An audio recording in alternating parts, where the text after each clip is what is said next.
What if your children don't like drawing or journaling?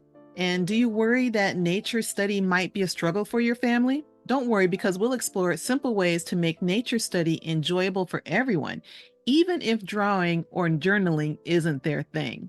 Hey there, I'm Andria, and welcome to Bookschooler, where I share tips and resources for literature based homeschooling with a special focus on African American history and literature. Well, according to Charlotte Mason, nature study should be a consistent part of your child's education, with a dedicated session once a week at least. During this weekly session, children should be encouraged to observe the natural world around them, to ask questions, and to record their findings, typically in a nature journal.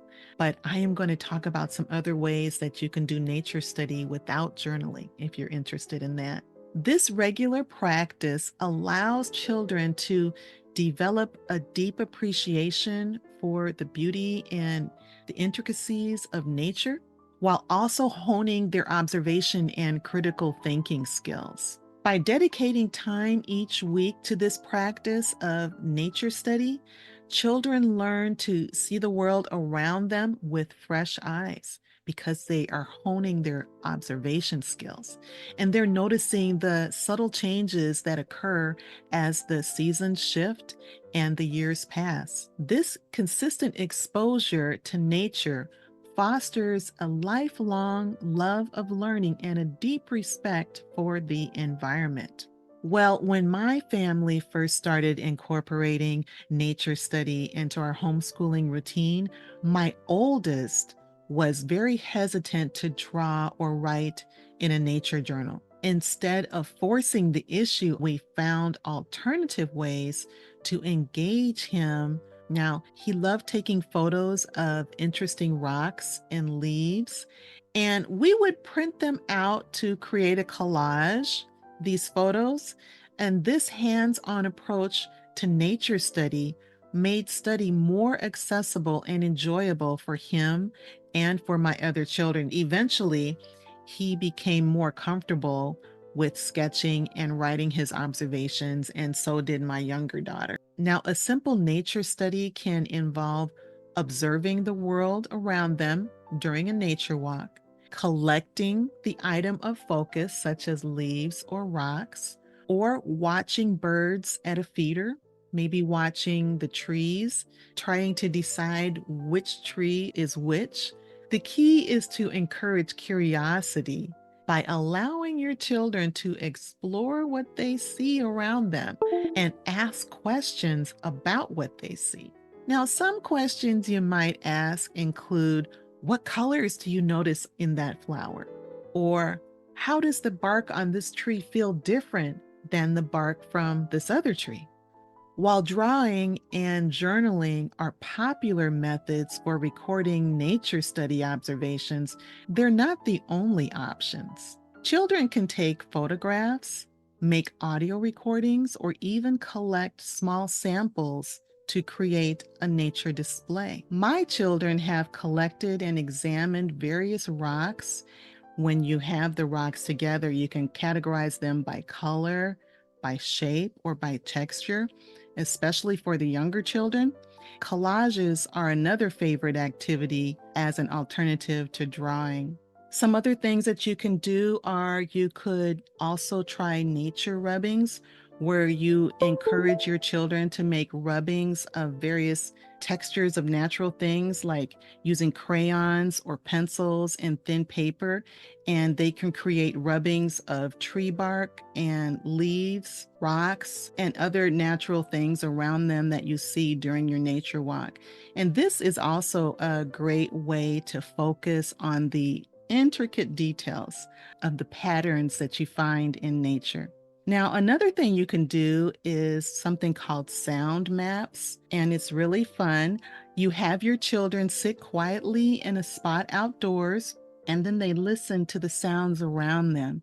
They can then create a sound map by drawing a representation of their location and the various sounds they hear. It doesn't have to be beautiful.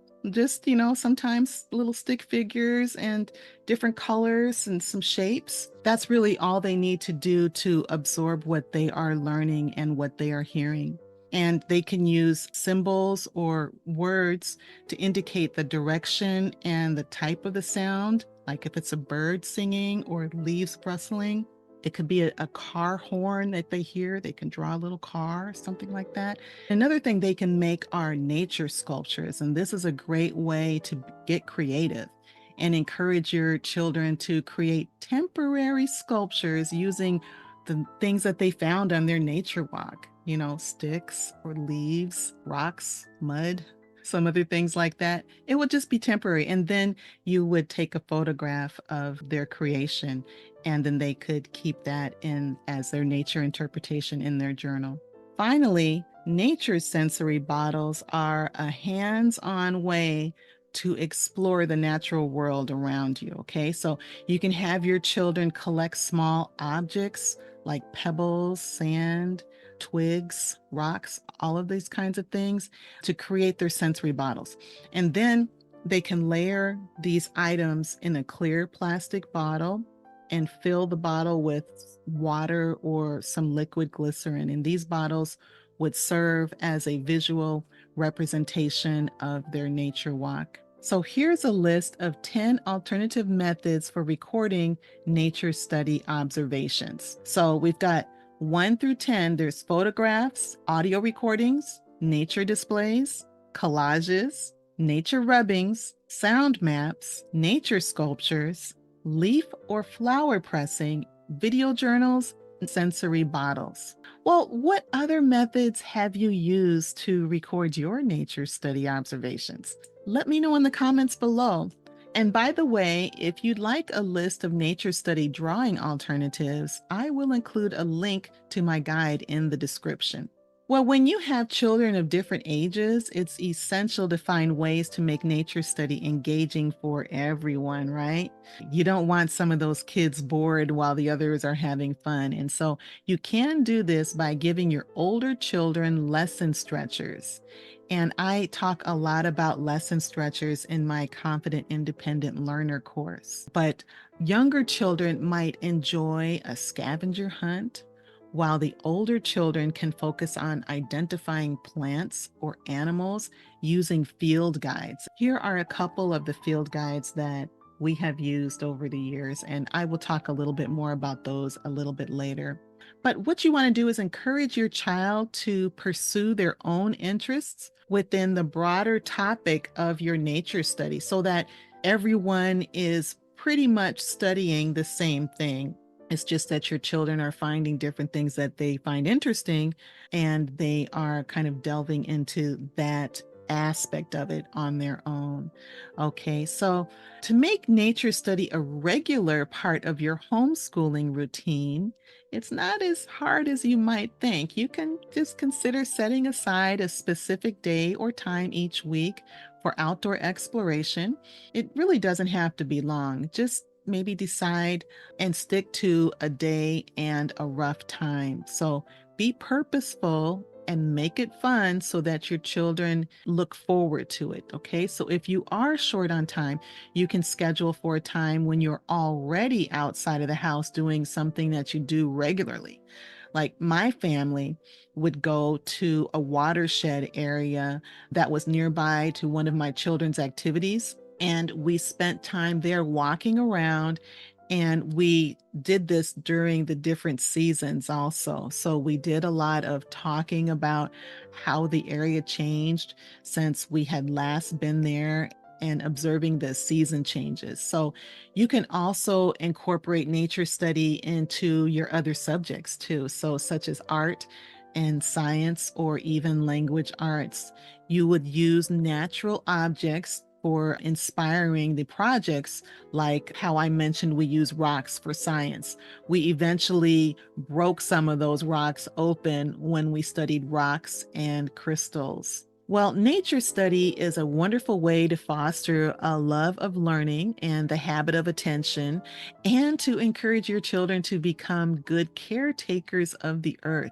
So, by keeping it simple, finding ways to engage children of different ages, and exploring alternative methods for recording observations, you can make nature study a joyful and rewarding part of your homes. If you found this video helpful, please subscribe to Bookschooler for more tips and resources on Charlotte Mason and diverse literature based homeschooling. Thank you so much for watching. I'll see you in the next video.